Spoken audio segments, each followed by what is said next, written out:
va respecter ceux qui arrivent à l'heure. Bah oui. Donc, bonjour. Bienvenue à toutes les Carvoyennes et les Carvoyens.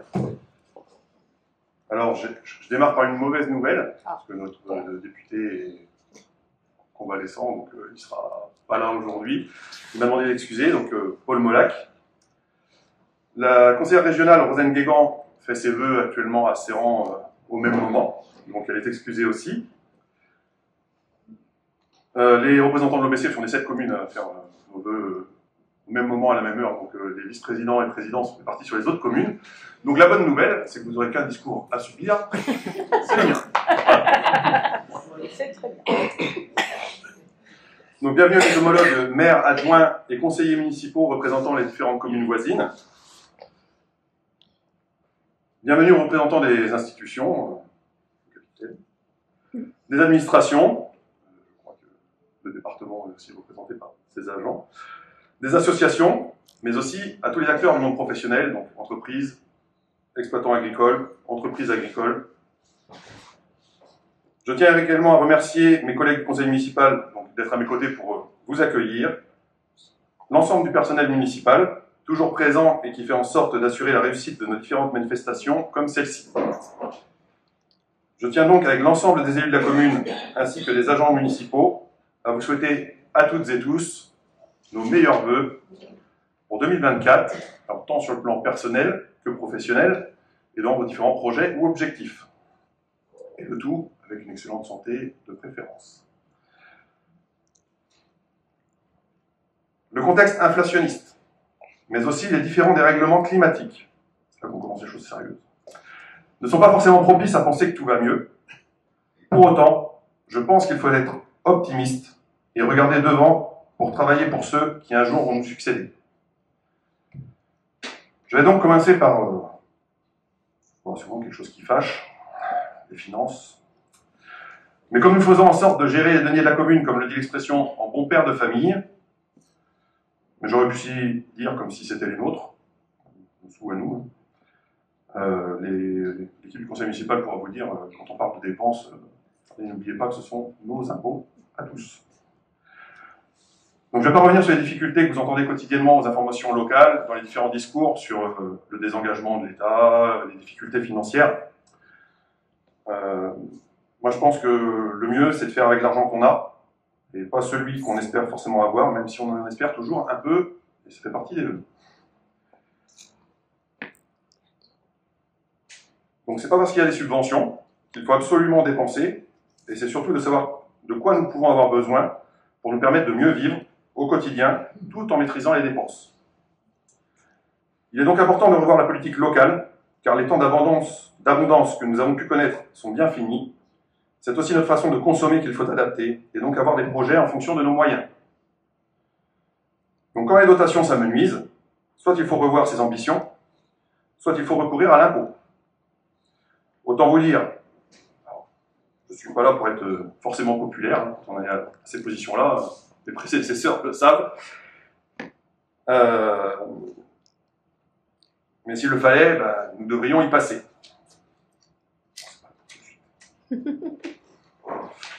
Tant que nous pouvons équilibrer les budgets, attraper quelques subventions qui nous permettent de les réaliser, nous n'aurons pas besoin de recourir à l'impôt pour le moment, mais il y aura forcément des investissements lourds à prévoir. Donc un exemple, alors si on prend un projet comme l'ensemble de bâtiments à démolir place Jarnigon, vous avez vu, j'ai utilisé le nom, je deviens hermétique au Lion d'Or. Ce projet s'équilibrera avec la rentrée des loyers, mais si demain nous devions rénover le gymnase, nous y serons contraints un jour. En face, il n'y aura pas de recette. Rénover la salle polyvalente, qui montre quelques signes de fatigue, elle est encore en bon état, hein, des plafonds, l'électricité. Il faudra réfléchir, par exemple aussi à la construction d'une cantine, garderie, pour ne plus chauffer l'ensemble de ce bâtiment, parce qu'en fait, il est chauffé en permanence pour un tiers de l'occupation à l'année. Là non plus, il n'y a pas de recette. Sans compter que pour investir dans ces projets, encore faut-il qu'il y ait des écoles. Et donc, il faut pouvoir accueillir de nouveaux habitants et donc avoir des possibilités de logement. La mairie n'est pas seule à pouvoir agir. Les propriétaires de biens inhabités, pour ne pas dire parfois en ruine, on en connaît quelques-uns, pourraient les remettre sur le marché et les proposer à la vente, car lorsqu'il n'y aura plus assez d'enfants pour aller à l'école, où iront les enfants de ceux qui arrivent encore à travailler sur la commune? La crise du logement, et donc la vie dans nos villages, sont donc bien l'affaire de tous. Attention, cette liste, pour le moment, n'a pas de valeur de projet immédiat, mais il faudra un moment y réfléchir et donc savoir comment nous les finançons. On va passer réellement maintenant aux choses qui ne fâchent pas trop. Donc voici les comptes administratifs. Donc, pour le fonctionnement, vous voyez qu'on a un budget donc, de 1 160 000 €, donc un budget qui est quand même conséquent.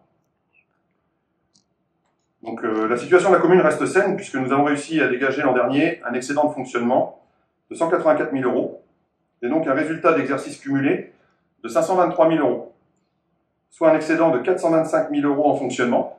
Donc vous retrouvez à droite là, les 425,2 kg. Et aussi tout à l'heure, quand on va passer à l'investissement, un excédent en fonctionnement de 98 000 €. Donc, ce qui permet d'équilibrer les dépenses en investissement. Ce qui est important de regarder donc, au niveau du fonctionnement, c'est que plus d'un tiers de nos recettes sont du résultat reporté. L'autre tiers, ce sont les impôts et taxes. Et enfin, le restant est assimilé aux dotations et aux ventes en dépenses. Donc, un quart du budget approvisionne les recettes d'investissement, un quart finance les charges de personnel, un quart paye les charges générales, et donc, si vous avez fait le calcul, donc le dernier quart donc, permet d'assumer la gestion courante, les charges exceptionnelles et le divers. Donc pour les spécialistes de la finance, vous voyez bien qu'on n'a pas forcément énormément de marge de manœuvre. Concernant l'investissement,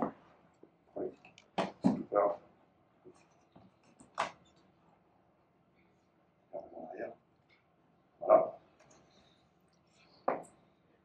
Donc nous pouvons voir qu'au niveau des recettes, la moitié vient du budget de fonctionnement et l'autre moitié, enfin, budget de fonctionnement, pardon, et l'autre moitié des dotations et subventions pour absorber un peu plus de 10% de dette, ça va aussi, et 80% servent à financer les opérations d'équipement, c'est-à-dire tout ce qui est programmé dans le budget annuel. Donc là non plus, nous n'avons pas énormément de marge, néanmoins, donc, comme je le disais, la situation reste saine. Malheureusement, nous ne pourrons plus compter sur le soutien exceptionnel du département, qui ne renouvelle pas cette année donc, la subvention exceptionnelle de 50 000 €. Nous pourrons compter, j'espère, il n'y a pas de représentants, mais ils vont m'entendre plus tard, sur celui de la communauté de communes, donc, qui a décidé de revoir les critères validés l'an dernier lors de la mise en place du Fonds de solidarité communautaire pour attribuer soit 15, 20 ou 35 000 € aux communes qui rentrent dans ces critères. Cela nous avait permis donc, de percevoir l'an dernier un fonds de 20 000 €, qui était le bienvenu, qui devait être renouvelé, voire, en fonction des critères, vous pouvez peut-être passer dans la tranche des 35 000. Aujourd'hui, en fonction de ce qui sera décidé, puisque c'est toujours pas le cas, on ne serait plus dans les critères d'attribution. Donc c'est pour ça que je disais, ne vous inquiétez pas, on m'entend, c'est pas acté, et on va se battre. Quand on décide quelque chose, revoir les règles en cours de jeu, c'est pas forcément ce qui me plaît. Donc d'où ma réflexion de tout à l'heure, de se dire qu'il faut travailler à devenir plus autonome. Tout en sachant que quand votre budget se base sur 50% de dotations et de subventions, vous comprenez bien que nous n'irons pas très loin sans ces dernières. Donc ainsi, je vais vous présenter ce que cela nous permet de faire quand même, avec quelques réalisations et événements sur 2023. Ça va bien fonctionner. Donc en 2023, on avait démarré l'année donc avec le championnat départemental de cross, donc sur le site du domaine de Kervallon. On entend de toute façon. Le retour du cross en terrain naturel, parce qu'en fait, la plupart du temps, pour les spécialistes de la course, les crosses sont autour des hippodromes. Donc c'est vraiment une manifestation qui avait été appréciée. Comme vous pouvez voir sur la photo du bas, on avait eu énormément de monde sur la commune. Je crois qu'on avait doublé ou triplé population de la commune le temps d'une journée. Donc c'était quand même un événement exceptionnel. Donc on était heureux d'avoir pu l'accueillir, et puis Jacques avait bien travaillé à cela avec le président du club de Pleuramel et le domaine de Carvalho, Sylvain. Au mois d'avril, donc on a eu le passage du Tour de Bretagne, donc avec une petite animation découverte à Grand Village, notamment pour admirer la réhabilitation du lavoir réalisée au départ par les agents sur une initiative des habitants sur une redécouverte, et les habitants se sont vite greffés, ce qui fait que c'est là qu'on voit que tous ensemble on peut réussir à faire de belles choses, parce que si vous n'avez pas été le voir, il y a une aire de covoiturage, vous pouvez vous y arrêter, il n'y a pas de difficulté pour se garer, et aller voir la réhabilitation du lavoir, voir ce qui a été fait, c'est vraiment très beau, et ça a été apprécié d'ailleurs lors du passage du jury Ville et Village Flotte. On avait profité aussi de cette animation pour proposer un atelier avec la communauté de communes et mettre à disposition donc, les VAE, les vélos à assistance électrique, parce qu'en fait, il y a des possibilités avec la communauté de communes de pouvoir s'initier à cette pratique, et puis d'abord louer, et puis après, plus tard, voir si vous voulez utiliser ce type de mobilité. Donc c'est l'occasion de venir les découvrir. C'était une bonne journée. Pour ceux qui sont venus, c'est agréable. Et donc ça permettait d'avoir quelque chose aussi en dehors du bourg. Je passe un petit message. Le 1er mai, donc le désormais traditionnel pique-nique de la commune, afin de proposer un moment de rencontre avec la particularité, donc dans le même temps, d'accueillir les nouveaux habitants en offrant un joli brin de muguet qui pousse sur la commune, puisque c'est une des conseillères municipales, Yannick, qui est notre fournisseur officiel encore pour quelques temps, j'espère, pousse là. Mais bon, je sais qu'il y aura le relais normalement des agents. Donc ça peut être l'occasion, je profite des vœux pour lancer cet appel, un moment pour les représentants d'associations. Pourquoi pas de venir s'y greffer, de rencontrer les nouveaux habitants et de leur présenter ce qui se fait et d'aller chercher des adhérents. Parce que le tissu associatif, c'est la vie d'une commune. Et si on ne va pas chercher les gens aujourd'hui, qu'on attend qu'ils viennent, ça peut être compliqué. Alors déjà parce qu'ils sont timides, certains disent « j'ai pas forcément envie d'y aller, je sais pas, je connais personne ». Donc, aller vers eux, ça devrait bien se passer. Donc le principe, c'était vraiment de passer un moment convivial et agréable. C'est ce qui se passe. Alors cette année, on n'a pas pu durer, parce que la météo était, vous voyez, avec le temps, ça allait encore au moment de la photo, mais après ça devenait tendu. Donc il n'y a pas eu de concours de palais, il n'y a pas eu de jeu de cartes, mais c'est pareil, vous pouvez venir avec les palais et les cartes, pas de problème. Ensuite, on a eu la fête de la Bretagne. Donc on passera, si ça fonctionne tout à l'heure, un petit diaporama pendant le verre de l'amitié. Donc cette fête, c'était vraiment un moment particulier dans la commune, parce que on sortait de 2 années, je ne vais pas y revenir, même ce mois-là c'est un peu comme le Lion d'Or. On a un peu marre de l'entendre, donc on ne va pas le répéter. Mais pour dire une crise sanitaire, c'était un début de mandat particulier, donc on avait à cœur de faire une grosse manifestation. Alors, pas encore comme la fête de l'artisanat ou la fête des battages qu'on peut voir ici et là, et comme il y a pu avoir aussi dans la commune. Mais le principe, c'était de pouvoir avoir un moment où on se rassemble. Donc, je ne vais pas broder plus longtemps, mais vous avez quand même plusieurs photos et quelques photos qui s'est articulé donc sur plusieurs jours. Différentes manifestations, on a essayé d'en faire pour tout le monde. Il y a eu la randonnée, il y a eu le repas de la Saint-Yves qui se fait tous les ans, donc le premier dimanche après la Saint-Yves, qui était là la clôture de la fête. Donc on est parti au départ sur une fête de la Bretagne, 2 jours. Ça a duré 5 jours. On devrait le refaire cette année, peut-être pas sur 5 jours. On en parlera tout à l'heure. Mais c'était vraiment l'occasion de croiser toutes générations confondues, et c'était vraiment très agréable, et ça a permis de rencontrer pas mal de monde.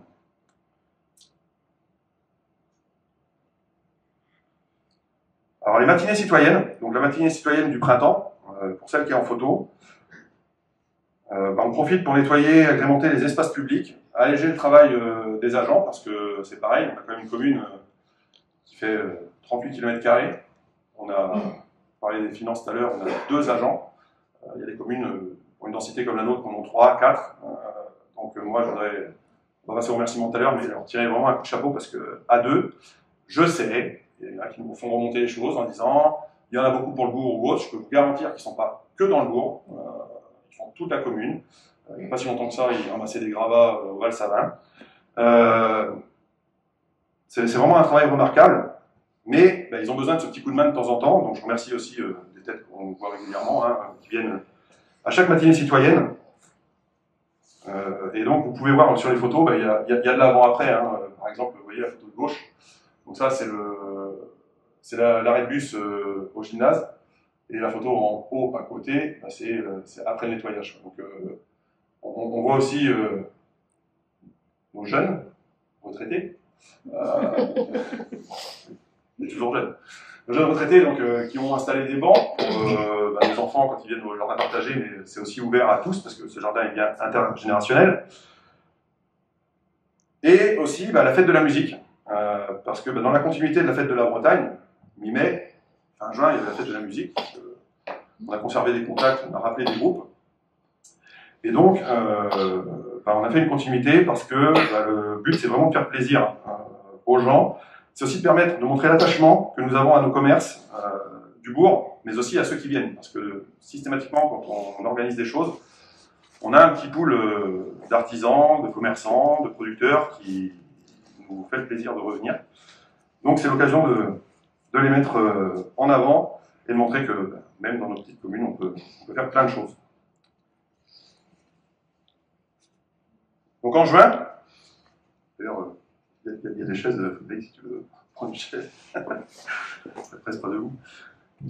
Donc la visite du jury Ville et Village Fleuris, donc le 30 juin, donc vous avez certainement suivi l'issue, parce que elle est devant vous, et donc l'obtention de la première fleur.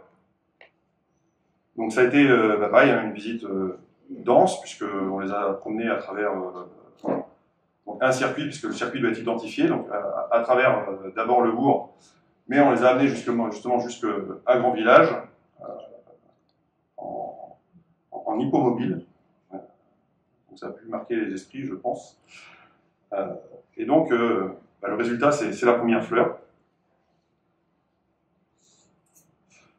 Le repas du CCAS, le 11 novembre, le marché de Noël, la Sainte-Barbe. Donc, tout ça, c'est des événements qui permettent de créer du lien, d'avoir un temps entre nous. Et pour le repas du CCAS, de pouvoir se retrouver autour de nos aînés, et pour le marché de Noël, autour de nos enfants, et soutenir les écoles comme les commerçants. La Sainte-Barbe nous a permis d'accueillir le centre de secours de Malétroit, 15 ans, hein, que je n'étais pas venu, donc s'ils veulent revenir plus régulièrement, ils sont les bienvenus. C'est un bon moment aussi. Mais aussi la réalisation des travaux. Donc ça, je vais les évoquer, parce que vous avez dû voir que le cœur de bourg, c'est dense, et ça ne va pas s'arranger dès lundi. Donc la réalisation d'aménagements personnels à mobilité réduite. Donc on avait un dossier avec un agenda d'adaptation pour les personnes donc, à mobilité réduite. Comme vous savez, on avait fait la visite avec Yann Jondot, qui est le représentant au niveau des élus pour nous aider et nous accompagner dans l'aménagement du handicap. Donc en fait, on a réalisé plusieurs places PMR, donc sur les différents endroits du bourg. Et en fait, elles ont la spécificité, parce que une place handicapée, c'est une place handicapée, mais elles ont la spécificité de s'appeler des places handi-longues. C'est-à-dire qu'en fait, elles font la même largeur qu'une place handicap classique, mais elles sont plus longues parce qu'elles sont adaptées pour les véhicules type fourgon. C'est-à-dire que un centre adapté, des personnes à mobilité réduite viennent voir un match de foot ou autre, et ces places permettent de garer un minibus et permettre des sorties par l'arrière en toute sécurité, ce qui n'est pas forcément le cas sur toutes les places. Donc même à la mairie, c'est pour ça qu'il y avait la place sur le côté, on en a rajouté une autre en haut au milieu là. Donc on en a rajouté une autre sur le côté, donc on a perdu une petite place, mais on l'a réadaptée puisqu'au bout, du coup il y a un parking moto. Donc on essaye d'aménager l'espace.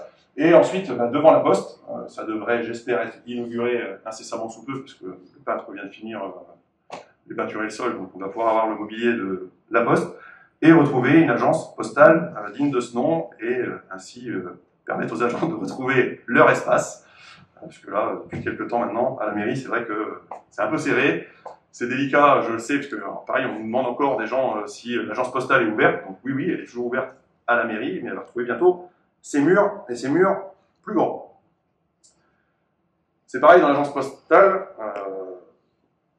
on y va après. Donc on devrait accueillir une borne numérique. Alors, suivant les équipements de l'agence postale, c'est un poste ou deux postes. On doit avoir la poste le 17 là, donc ça va être très récent. S'il y a deux postes, le principe c'est de pouvoir faire toutes ces formalités administratives directement à la mairie. À la poste. À la poste. Donc il y aura un espace numérique pour ceux qui n'ont pas soit pas d'internet à la maison, pas d'ordinateur, des connexions inadéquates. J'en resterai là. Voilà. Donc ça c'était les travaux de l'agence postale cette année. Au milieu, il y a aussi l'atelier artistique, puisque demander à la directrice de l'école de Prévert de se décaler légèrement pour avoir une poste plus vaste. Donc elle a changé de bureau et donc en contrepartie on avait ce local-là qui n'était plus utilisé, donc qui a été rouvert sur la cour de l'école et qui servira d'atelier artistique là où il y avait l'atelier artistique avant dans l'école, et donc il y a eu le bureau de la directrice. Donc les travaux avancent.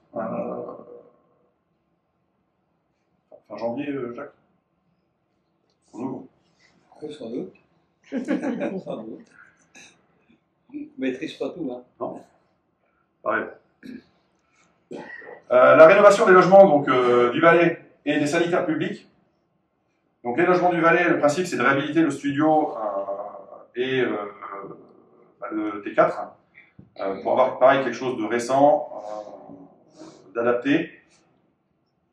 Et les toilettes publiques, pour ceux qui les connaissaient avant, ça va être des toilettes publiques aussi, donc personnes à mobilité réduite. L'aménagement, vous voyez en bas à gauche en réalisation et au milieu réalisé, qui permettra justement d'accéder aussi en fauteuil, puis par le petit trottoir. Donc la porte a été condamnée sur le côté avec une vitre, un châssis fixe, et l'entrée se fera maintenant par le parking. La certification de la base adresse nationale. Alors, c'est quelque chose qui a été demandé au mois de juin pour les communes de plus de 3500 habitants. On avait jusqu'au 1er janvier pour le faire. Nous, on l'avait réalisé dès le mois de juin. On n'a pas communiqué. Pourquoi? Parce que il y a plusieurs habitants qui ont dû changer d'adresse. Donc, on a dû changer quelques numéros. Donc, ce n'est pas surpris. Si vous avez les services publics, c'est pour ça que je voulais le faire au vœu, pour que le message ensuite se diffuse.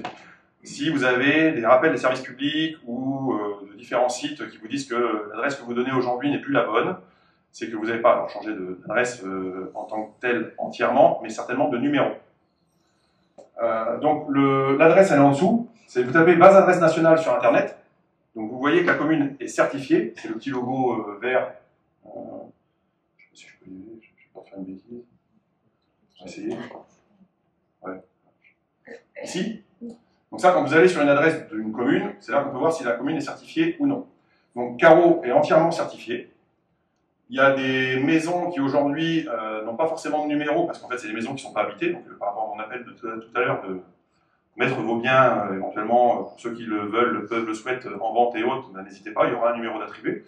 Et donc toute la commune a son adresse. Donc on tape base adresse nationale sur internet, on arrive sur ce site, on tape Carreau ici, où on tape son adresse et on peut aller voir son numéro. Je vous ai fait un exemple quand même.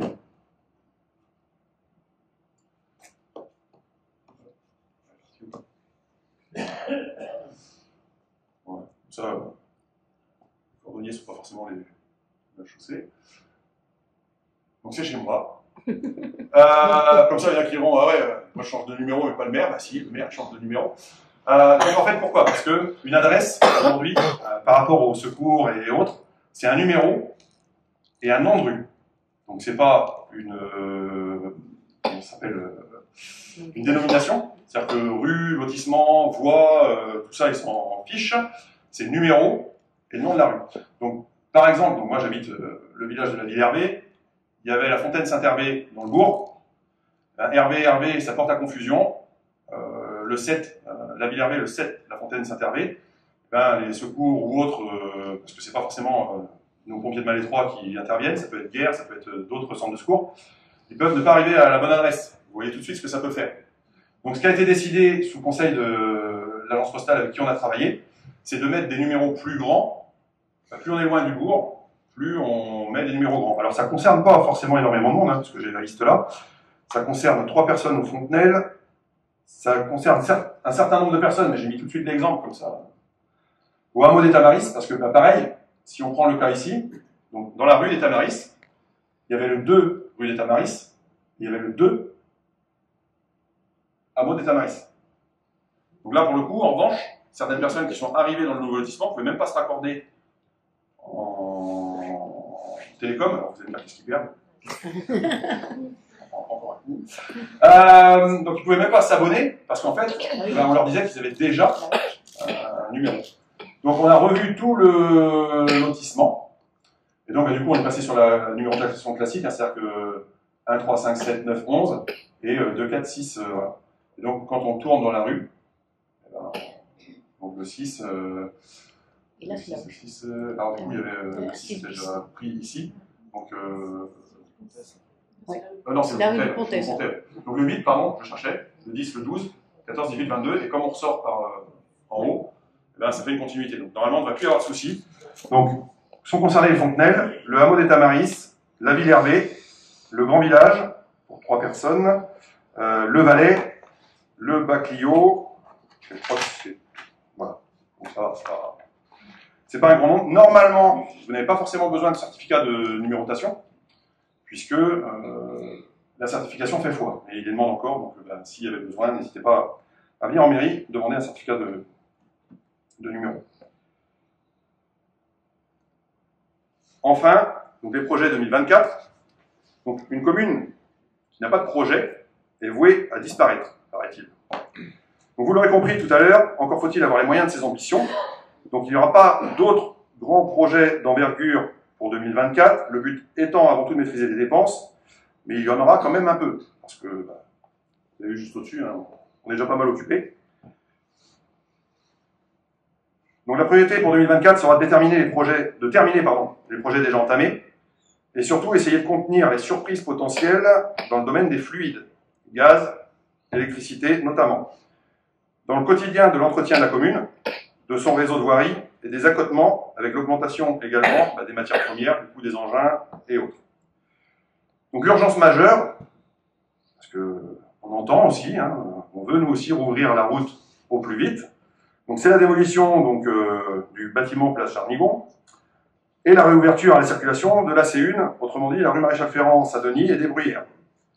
Pour ce faire, les travaux donc, vont commencer, comme je le disais tout à l'heure, dès lundi, avec la mise en place d'une circulation alternée au niveau de la place Jarnigon et la rue du Valais. Alors, nos chers amis agriculteurs qui utilisent fréquemment ce lieu, je sais que ça ne va pas être simple, mais c'est 15 jours de travaux.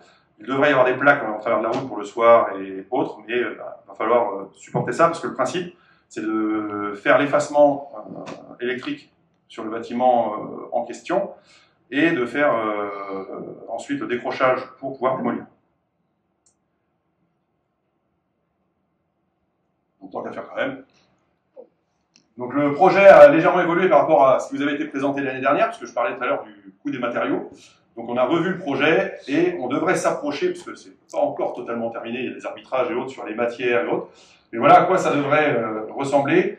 Donc le principe, vous voyez, c'est que donc, la courette entre les deux bâtiments a disparu, mais on a quand même souhaité conserver ce cheminement pour aller sur le parking du Valais derrière, et donc avoir une salle associative juste à côté, pareil, du cœur de bourg, pour permettre aux associations de se réunir, aux différents événements, et alléger un petit peu la salle, parce que si on l'utilise moins, on repousse aussi l'infection.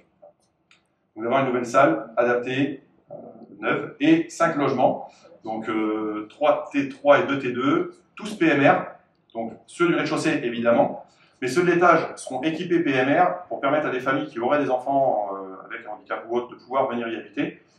Mais vu le coup d'un accès PMR étage, pour l'instant, ça sera un accès classique, mais au moins ça permet de pouvoir bouger dans le logement.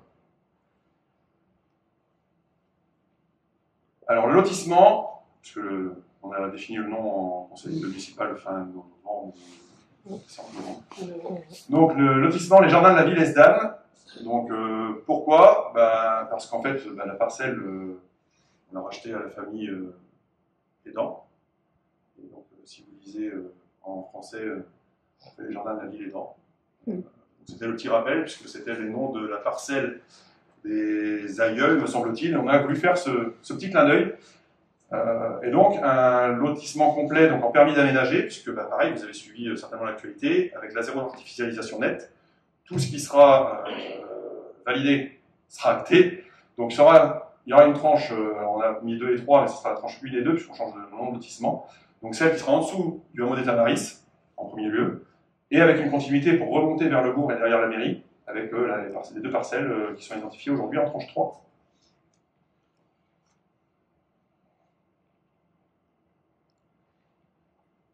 La finalisation de la carte communale, donc on a fait la réunion publique, il devrait y avoir incessamment sous peu l'enquête publique, sujet aussi un peu délicat, on travaille avec le cabinet parce qu'il reste plein de parcelles, ce qu'on appelle dents creuses dans les villages, donc ils sont déjà plus constructibles pour une grande partie, mais le principe, je parlais tout à l'heure de pouvoir accueillir, si on veut accueillir, il faut qu'on puisse construire quand même. Donc, et ceux qui ne connaissent pas forcément la vie en ruralité, on ne fera pas des immeubles de 2, 3, 4 étages partout. Des nouveaux équipements, donc, le nouveau véhicule des services techniques, là, il est grand temps. Donc le véhicule n'a pas énormément de kilomètres, c'est juste que les démarrages, arrêts et autres font qu'il faut changer. Et un équipement, c'est quoi cette cage de torture? On a souhaité en fait permettre aux gens qui font un peu de sport et autres, donc c'est un équipement de CrossFit, désolé pour l'anglicisme, c'est comme ça que ça s'appelle. Donc le principe est d'apporter un équipement complémentaire à ceux qui font du sport en extérieur, et donc qui souhaitent se renforcer au niveau de la forme physique. Pourront venir s'adonner et se rencontrer autour de cet appareil. Donc le jour où il sera livré et mis en place, ne vous inquiétez pas, on a déjà pris contact avec une association, parce que c'est pas moi qui ferai la démonstration. On a pris contact avec une association qui vous montrera comment ça marche. Ensuite, donc la fête de la Bretagne. Le programme, ça sera le 17 mai au soir, un concert certainement à l'église Saint-Hervé. Le 18 mai, une balade chantée suivie d'un fest-noz. Et le 19 mai, donc la traditionnelle fête de la Saint-Yves, à la chapelle du même nom. Donc voilà pour le programme. Je parlais tout à l'heure de travailler de concert. Déjà, c'est adéquat parce que s'il y en a qui ont des compétences, des connaissances, sur les groupes ou autres, enfin les groupes c'est fait, je crois, Jacques, mais, ou des envies, ils peuvent bien évidemment se rapprocher de la municipalité, et on peut voir, puisque le principe c'est d'avoir ce moment de fête entre nous. Vous le savez certainement, n'ayant pas caché l'an dernier en présence du président mes interrogations vis-à-vis du fonctionnement et de la solidarité telle qu'elle est pratiquée au sein de la communauté de communes. En effet, on nous rabâche sans cesse d'être solidaire. Pour ma part, je trouve ce terme souvent à sens unique. En effet, l'an dernier, je parlais de bon sens, car même si nous sommes élus locaux, nous n'en sommes pas moins des contribuables comme chacun, et lorsque je dois prendre une décision lors des votes, j'ai moi aussi du mal à comprendre certaines décisions qui sont prises, notamment en termes de gestion des déchets. Maintenant, en soi, à partir du moment où c'est voté et décidé, on se doit d'aller dans le même sens. Donc comme le dit l'adage, la critique est facile, l'art plus difficile, et le problème, vous l'avez certainement vu, il est au moins national de toute façon. Donc même si je comprends que les différentes augmentations irritent, peuvent inciter à en faire moins, j'appelle vraiment chacun d'entre vous à la responsabilité et au civisme pour faire en sorte d'aller dans le bon sens, justement, car il serait triste d'aggraver la situation environnementale pour nos enfants et petits-enfants en faisant usage de procédés que nous ne devrions plus voir. Je ne parle pas des bidons et autres, mais je parle surtout de tout ce qui est des déchets en nature, dans les fossés, dans les banquettes, les gens qui se promènent, font du sport ou autre, en ramènent régulièrement certains sacs. C'est pas des plus agréables. C'est pareil, on parlait tout à l'heure de 2 agents pour 38 km², quand ils sont à faire ça, ils ne font pas autre chose. Donc, je vous parlais tout à l'heure du Val-Savin, voilà, on a dû enlever je ne sais plus combien de camions, voilà, de gravats. Bon, bah, c'est pas comme ça qu'on va aller vers d'autres économies, si tant est qu'il puisse y en avoir. Donc, ce que je disais, c'est vrai que moi aussi, hein, il m'est difficile de croire qu'en faisant des investissements très lourds, rachat des bacs, les camions et autres, on aille vers des économies. Maintenant, il faut bien qu'on y passe pour voir ce qu'on peut faire et comment on peut faire, et puis peut-être faire mieux plus tard. Le seul problème, moi qui me dérange là-dedans, c'est qu'on n'est pas harmonisé au sein de la communauté de communes. Je vous parlais de la solidarité. La solidarité, c'est d'aller tous dans le même sens. Donc moi, je me pose cette question. Où est la solidarité lorsque l'on prend seul une autre direction, assumée, sous réserve de ne pas avoir le choix? D'un autre côté, je veux garder espoir, puisque je dénonçais l'an dernier la mise en place d'un plan mobilité décidé verticalement, et qui, sans trop de surprise, n'a effectivement pas reçu l'écho attendu. J'avais peur, une fois la ligne Plélan-Redon mise en place, de tout bonnement voir le schéma mobilité avec les différentes lignes hautes qui avaient été mises en place disparaître. Donc je suis heureux, pour ceux qui en auraient besoin, de m'être trompé, et de voir qu'une nouvelle carte a été proposée, et semble désormais un peu plus cohérente. Donc voilà les détails. Donc là vous avez... donc tout ça c'est disponible hein, sur le site de l'OBC. On n'a pas de flyer, c'est ça, mais c'est à disposition. Donc là c'est le schéma global. Donc vous voyez qu'aujourd'hui, eh ben, le territoire est vraiment bien quadrillé. C'est-à-dire qu'on peut aller de Malétroit à Guerre en passant par Carreau. Pour les gens de Carreau qui veulent un médecin, j'ai appris qu'il y avait un médecin qui arrivait à Ruffiat. S'il y en a qui ont des difficultés, ils pourront même éventuellement utiliser le transport en commun pour aller à la maison médicale. Donc le principe c'est ça, c'est de pouvoir circuler, de pouvoir utiliser les services qui existent à côté. Donc là je salue pour le coup cette initiative qui va plutôt dans le bon sens.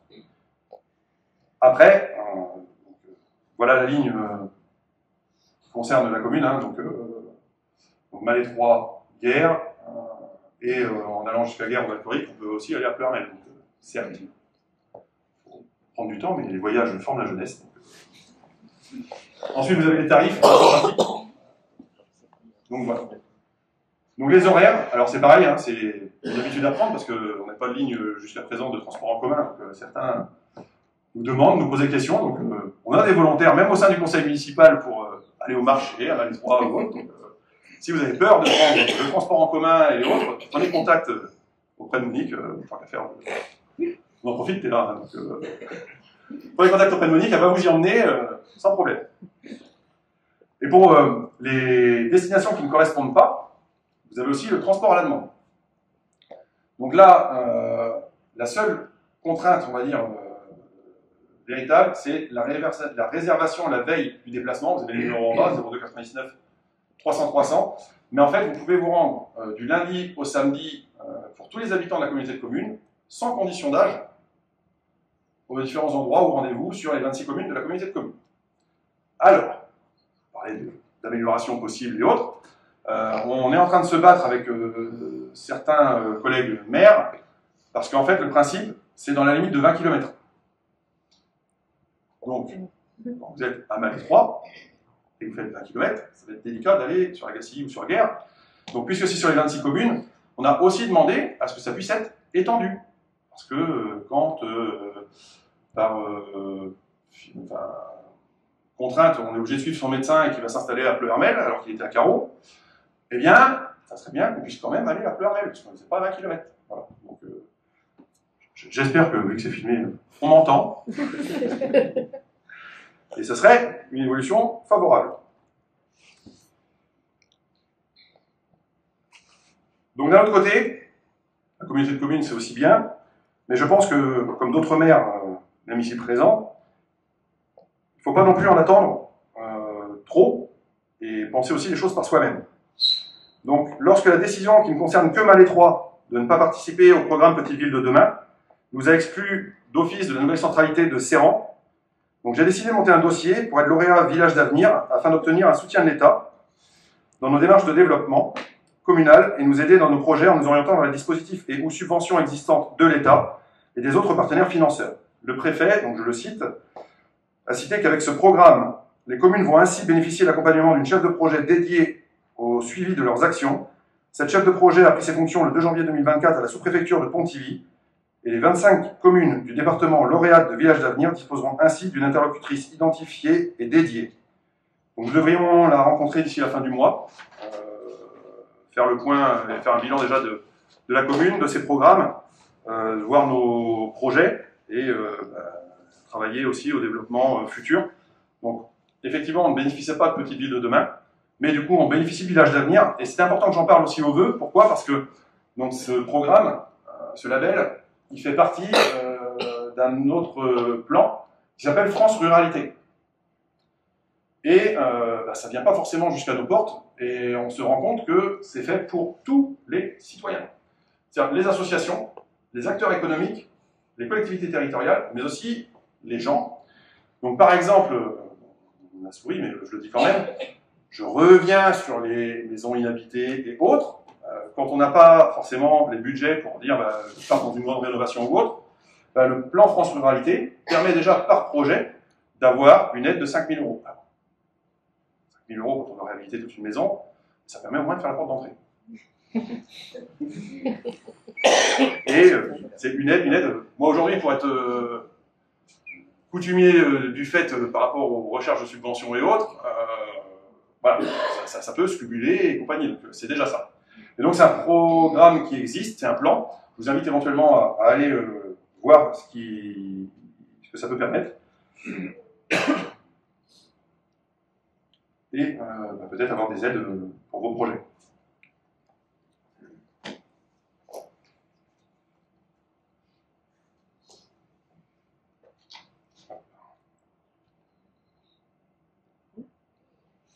Je lis puisque je ne vais pas vous faire... je parlais de l'agence postale et de la borne numérique, donc je vous évite. Mais en fait, c'était pour parler de France Service. Donc la borne numérique et non numérique va être à la poste, certes, mais ce n'est pas France Service. France Service, donc vous pouvez faire toutes vos démarches et accompagner. Donc pareil, le fait d'ouvrir l'agence postale, d'avoir des îlots numériques, le principe c'est aussi d'accueillir, dès que ça sera en place, une permanence France Service à Carreau, pour vous permettre de rencontrer les agents de France Service directement sur la communauté de communes. Mais si vous n'aviez pas le temps d'ici là, parce qu'il y a des urgences et autres, vous pouvez bien évidemment vous rendre à la maison France Service de Serran ou de Guerre, en appelant sur rendez-vous et vous faire aider, accompagner et utiliser le transport à la demande.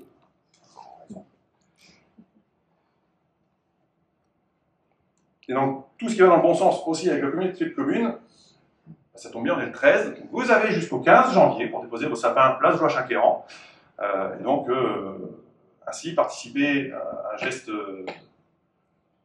citoyen, éco-citoyen, citoyen tout court, un geste citoyen de recycler vos sapins et nous permettre, vous permettre déjà, parce que vous pouvez le récupérer sur place, mais aussi nous permettre de faire du copeau à moindre coût, puisque on l'utilise, il est 100% réutilisé. Hein. Et enfin, donc la lettre aux habitants, l'application OBC Mobile, c'est pareil, pour les cartes de déchets, pour tout un tas de choses. On ne le sait pas forcément, il y a quand même des outils qui existent, autant en profiter. La communauté de communes réfléchit, je crois, je regarde mes collègues, à enlever OBC Mobile, j'ai bien entendu, passer à Panneau Pocket comme pas mal de communes. Enfin, on va passer aux remerciements et mises à l'honneur. Et donc, je voulais féliciter Enora, une nouvelle fois, qui a déjà été mise à l'honneur l'année dernière, parce que à 15 ans, elle nous ramenait un titre de championne de France et 3e France adulte. Et bien, cette année, elle est passée vice-championne du monde. Donc, je l'ai appelée, je voulais qu'elle soit là. Mais comme elle ne pouvait pas venir, On va aller vite fait à Cardiff. Si elle est dispo.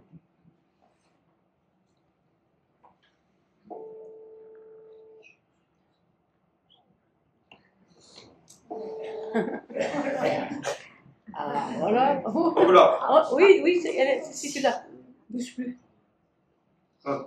Voilà, bravo. Bonjour Enora. Bonjour. Je vais demander un peu de panique. Juste madame. Ah, t'as bougé, elle est partie. On est 2.0 mais... Ah. Elle est parvenue. Non, si elle continue à parler, elle par J'ai contre. tout cassé. Elle a continué à parler. J'ai tout cassé. Ah. Je cherche un informaticien dans la salle.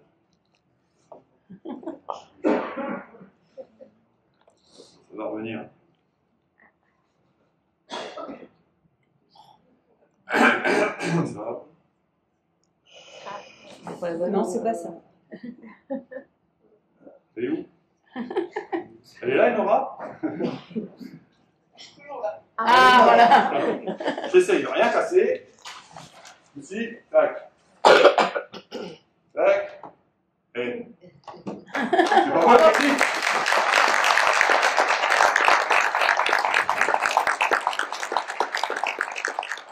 Et en plus, ça marche. Enora, je vais nous demander de nous faire un point. T'es où? Tu fais quoi?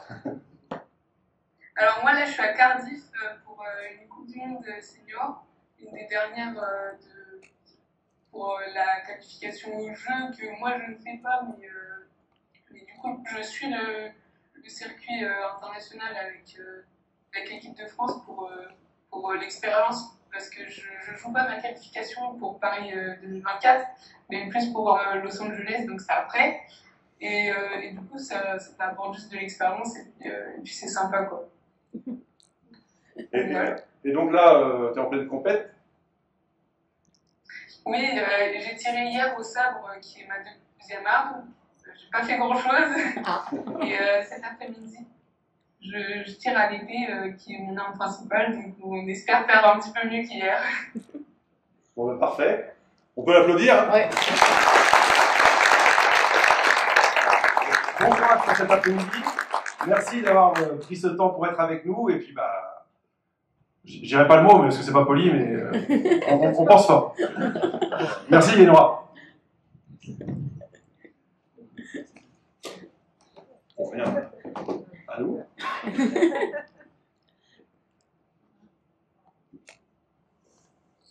Du coup, ça reste avec nous. À bientôt. C'est pas mal, quand même. Ouais. Ou alors on a fait un petit tour à Cardiff. Et l'autre personne que je voulais mettre à l'honneur, mais décidément on n'a pas de chance, donc c'est Angelina, parce que elle a quitté Caro Missiriac Association Sportive. Alors, elle n'a pas quitté l'association en tant que telle, mais ses fonctions. Et donc en fait, je parlais tout à l'heure des associations sans bénévoles. Eh ben, ça avance pas beaucoup. Donc, on remettra ça, parce que j'ai vu avec Huguette, donc, au mois de mai, certainement, puisqu'on aura des inaugurations à faire. Donc, on la recevra pour la remettre à l'honneur à ce moment-là, puisque elle a d'abord rejoint l'association sportive en tant que joueuse, alors qu'elle ne pouvait pas forcément faire énormément de sport au départ, puis ensuite comme dirigeante, soit 35 ans de fonction au sein du club. Donc elle a commencé le basket en 88, elle entre dans le bureau en tant que membre, puis comme secrétaire adjointe. Ensuite, en 2003, elle devient secrétaire générale du club, avec notamment la charge d'administration de la section football et l'organisation de la journée du repas annuel du mois de novembre. C'est histoire de remettre la date pour ceux qui ne savent pas. Et autant dire qu'en 2003, des dirigeants féminins dans le foot, pas encore énormément. Donc en juin 2006, elle devient présidente de l'association Saint-Hervé de Carreau. Elle assure cette responsabilité jusqu'en 2013. Donc elle sera, donc je disais, une des rares femmes à avoir ce rôle dans cette activité sportive. Et donc on en discutait lorsqu'on s'est rencontrés donc pour la mise en place du tournoi de Palais. Il y a un temps pour tout, et après 35 ans à donner pour les autres, on peut peut-être prendre un peu de temps pour soi. Donc je voulais vraiment que nous puissions aussi tous la remercier d'avoir œuvré pour Caro à travers cet engagement. Et donc, comme je vous disais, on devrait se revoir incessamment sous peu. Mais à travers ce geste, c'est bien l'ensemble des bénévoles que je souhaite mettre à l'honneur, car ils donnent sans compter de leur temps. Pour agrémenter et faciliter la vie de tous, je vais donc demander s'ils sont présents aux membres des associations. C'est parti. Alors, Caro Missirac, association sportive, je le remettrai à Angelina parce que l'association m'a dit bah, c'est l'occasion. Donc, c'est un tirage spécial, puisqu'en fait, c'est le livre de la Fête de la Bretagne avec une carte spécifique qui donne un petit peu plus de valeur au livre et que je vais remettre donc, à chaque association sportive et personnes qui nous ont aidés pour cette Fête de la Bretagne. Du coup, le Club de l'Amitié. Il y a quelqu'un du Club de l'Amitié. Alors, Roger, par exemple. Si tu peux venir, Roger. Tant qu'à faire. Ils ont encore quelques danseurs, donc ils ont pu venir participer. Bon, merci. Rien, Roger. On va rester là, on va tous être ensemble. Hein. Le comité de Sainte-Anne-du-Thé. J'ai vu qu'il y avait André qui était présent aussi. Oh, je ne les ai pas appelés, c'était pour faire la surprise. Donc, bah oui, on est sûr. comme on est un petit village, quand on commence à dire une surprise, elle est arrivée au bout du village avant qu'on ait fait les vœux. André, merci pour avoir accueilli ces quelques photos et autres qui permettent le patrimoine à l'honneur. Saint-Yves, donc j'ai eu Pauline qui m'a dit qu'il n'y avait personne, mais je crois avoir Pierrot qui est arrivé aussi, donc je pense que je connais bien le village, il va pouvoir savoir à qui le remettre.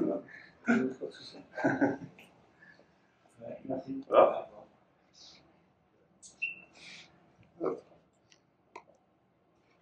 Alors le père Carto, mais je crois que j'ai vu Dominique.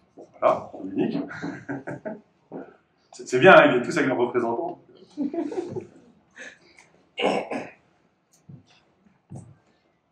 Pareil.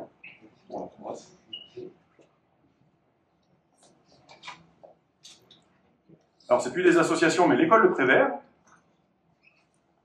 Oui, Anne. Il paraît que tu es la directrice.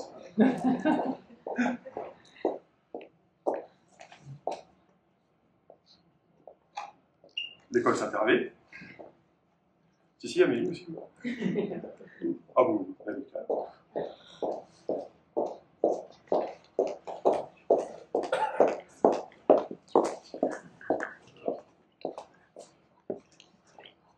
et puis, j'avais aussi envie, dans les remerciements, puisque toutes les communes ne peuvent pas se le permettre, donc je voulais remettre le livre à deux de mes prédécesseurs, donc ça tombe bien, il est déjà là. Donc ils ne sont jamais très loin, parce que lorsqu'on a besoin d'eux, puisqu'un mandat d'élu ne s'arrête pas forcément à la fin de celui-ci ou de plusieurs, mais lorsque l'on a autant donné pour sa commune, je voulais le remettre également donc, à Roger et à Noël. Donc, puisque peu importe... Oui, ouais. si. Peu importe ce qui peut se passer, on n'est jamais très loin et ils ont su être d'une grande aide parce que bah, quand on démarre et que c'est pas forcément facile. Merci. C'est des boucles de casquette alors. Personnel, voilà, c'est pour. Mais vraiment, voilà. 3 mères sur la même photo, c'est pas souvent. Donc vraiment, merci à vous, parce que sans les associations, une commune, voilà. De toute façon, vous le voyez, les élus, ils représentent des associations. Moi, je suis moi-même investi dans les associations de la commune. Enfin, on trouve souvent les mêmes personnes, et c'est ce que je voudrais aussi qui évolue un petit peu et qu'on puisse voir de nouvelles têtes. Donc merci à tous. Pour votre aide. Le pardon de Sainte-Anne, c'est le 28 juillet. Voilà, exactement, le 28 juillet, donc le pardon de Sainte-Anne, donc comme ça vous avez la date. Et vous la recevrez en plus dans le bulletin, parce qu'on est en train de finaliser le bulletin que vous allez recevoir à la fin du mois, mais dès les vœux. Donc merci à vous. On peut les applaudir.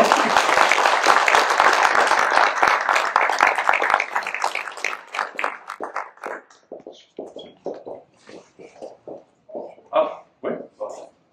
Dis Roger.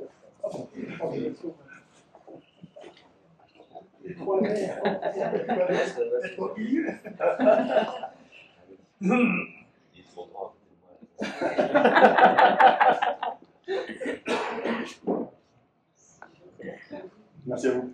Voilà.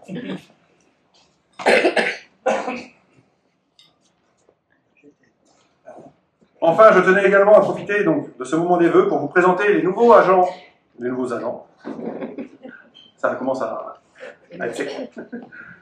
Les nouveaux agents arrivés l'an dernier dans la commune. Donc, une personne que vous avez déjà commencé à voir, puisqu'elle remplace Anne, qui a fait le choix de changer de poste pour aller au service périscolaire et s'occuper des enfants, donc sur l'aide à la cantine et l'entretien des locaux. Donc, je vais vous présenter votre nouvel agent postal, Joël.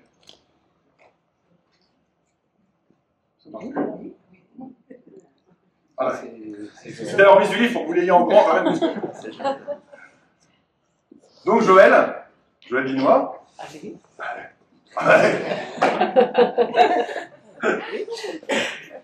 Donc voilà Joël, donc, qui remplace Anne à l'agence postale et puis qui du coup va pouvoir réouvrir la nouvelle agence. Avec plaisir. Donc, petite. Déjà, je voulais vous remercier tous de votre accueil, tous ceux que j'ai déjà eu la chance de rencontrer. J'espère encore plus avec la nouvelle agence. Je remercie toute l'équipe de m'avoir accueilli comme ils l'ont fait. Et puis, juste une petite info, c'est les mêmes tarifs chez moi qu'à Malétroit ou plus Hermann, vous n'aurez pas les frais d'essence. Donc, venez à Carreau, ça va être beaucoup mieux, vous allez voir. Merci Joël.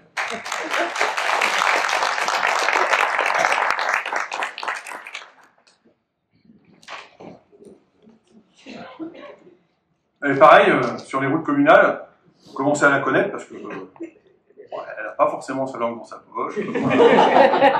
Elle apporte un dynamisme à la commune, mais elle fait aussi avec Fabrice beaucoup de choses. C'est pour ça que vous les voyez parmi ces petits bonhommes. Elle en a fait d'autres cette année, ils ont pu les essaimer dans toute la commune. Donc j'ai demandé à Laureline de venir puisque Ayel, depuis le 1er janvier, elle est titularisée. Donc, Bon, merci Erwan. j'ai un message à vous passer en fait. Merci à tous, bonne année, meilleurs vœux. Le message, je crois qu'Erwan l'a déjà pas mal dit. Je cherche toujours une petite maison dans la montagne. Donc, pas spécialement une ruine, mais du terrain. Et donc, si vous avez des biens à vendre, voilà, vous savez me trouver. Dans les routes, pas que dans le bourg, hein, aussi à la campagne. Voilà, on est là, on est partout. Merci.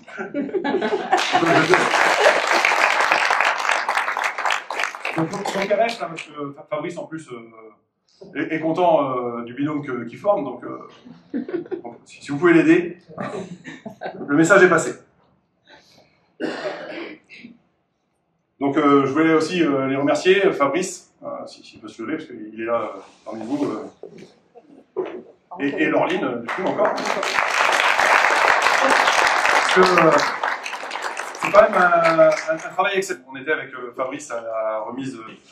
Et il y en a qui témoignaient, ils ont mis 19 ans à avoir la première fleur. Donc 2019, démarrage de la démarche, avec l'obtention de 2 pétales tout de suite. 3 pétales 2020. On avait vu la marche qui nous restait à franchir, on a dit 2021, 3 pétales, parce que 2020 on a eu la visite conseil, parce que le Covid, il n'y avait pas eu de jury. Donc 2021, 3 pétales, et on a décidé d'apprendre, et on a dit si on y va, ça ne sera pas pour 4 pétales, on n'en veut pas, on veut la fleur, donc on a fait une pause 2022 pour être au rendez-vous, et puis voilà, donc, je voulais vous féliciter parce que c'est énorme. On parlait du développement de la commune. Les villes et villages fleuris, c'est un agrément de vie reconnu dans une commune et ça apporte aussi au niveau du tourisme. Donc ça soutient aussi les équipements type équipements donc, de Sylvain au Val-Savin pour dans le domaine de Kervallon. C'est une démarche importante et c'est une démarche aussi importante pour accueillir. C'est-à-dire que Ville et Village Fleuris, c'est pas qu'un label, c'est vraiment, c'est plus que du fleurissement, c'est vraiment quelque chose. C'est une marque en fait aujourd'hui quasiment hein, de qualité de vie. Donc, faut continuer. Les gens peuvent rejoindre la démarche parce que le bourg est certes fleuri, mais il n'y a pas que le bourg. Quand ils peuvent, ils font des aménagements. Je vous disais, le premier site qui a été mis en valeur, c'est Grand Village. Mais il y a aussi plein de gens, dont je vois des têtes là, qui sont au quotidien dans leur jardin, qui vont les voir, qui font des échanges de graines, qui mettent en valeur leur maison. Et c'est aussi vers ça qu'on veut aller. Donc, le message est lancé. N'hésitez pas à vous rapprocher, parce qu'on a fait un troc de graines cette année, avec une porte ouverte. C'est aussi des choses qu'on souhaite renouveler. Donc, si vous avez, n'hésitez pas à prendre contact avec eux. Et puis, que ça prenne une autre dimension, pourquoi pas, au courant de l'année prochaine. Et donc, nous avons la chance aussi d'avoir d'autres agents qui s'engagent sans compter. Et donc, c'est tous les agents de la commune, donc Anne, donc Joël, Fabrice, Isabelle, Laureline, Myriam, Sandrine, Véronique et Valérie, pour l'investissement dont ils savent faire preuve au quotidien, parce qu'en fait, je n'ai jamais un mot d'une personne de l'extérieur sur les agents de la commune, et c'est pas partout le cas, je peux vous le garantir. Donc je voudrais qu'on les applaudisse vraiment très fort.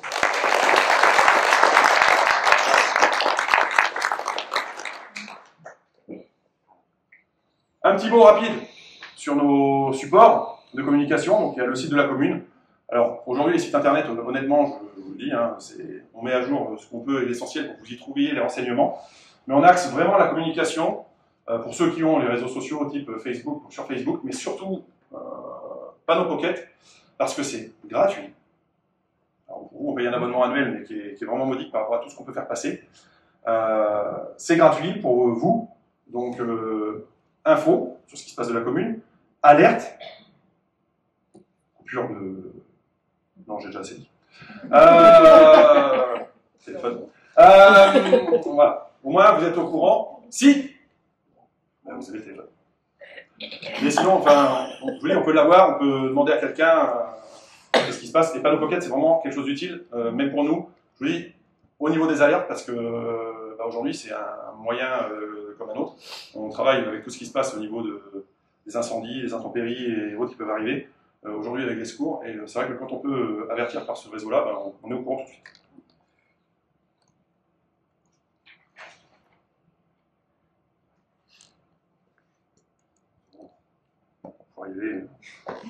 Donc pour conclure, il me reste à souhaiter à chacun d'entre vous, du fond du cœur, une année 2024 faite de santé avant tout, de joie, de plaisir, de partage, pour que chacun puisse trouver une part de bonheur.